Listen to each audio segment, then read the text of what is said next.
My name's Lorie Staver. I'm a wetland ecologist and I work out here at Poplar Island. As a research professor with the University of Maryland Center for Environmental Science, Lorie has been studying Poplar's wetlands since the first cell was completed in 2003. So, here's a little snail.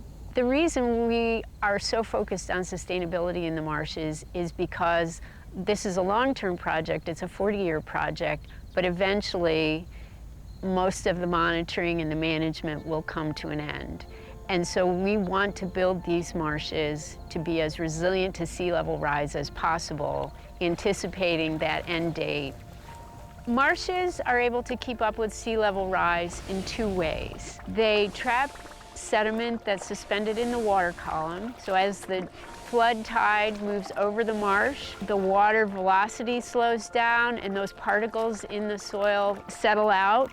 But we don't have a lot of suspended inorganic sediment in this part of Chesapeake Bay. Here, the more important contributor to that increase in elevation in the marsh surface is the plants themselves. At the end of the growing season, most of the plant material that dies decomposes, but about 10% doesn't. Instead, it adds to the organic matter in the soil, and over time adds elevation. The plants are helping the marsh keep pace with sea level rise. Okay guys, so we're gonna do sites 1217 and 1215 today. By measuring the plant material above and below ground, Lorie and her students can tell how the marsh is doing. A marsh that's drowning will have lower production of plant material than a marsh that's healthy. So this is a soil core that we just extracted right here. The lower part is the dredge material that was placed here, and then the dark matter on top is partially decayed plant material from the plants that are growing here.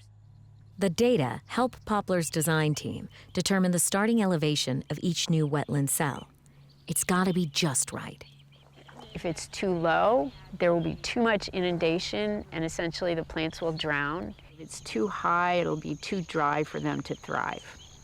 The really great thing about this project is they invest in monitoring, and then we use that data and that process to improve our approach going forward. And that's how we're able to adapt. Stream anytime, anywhere with the free PBS app.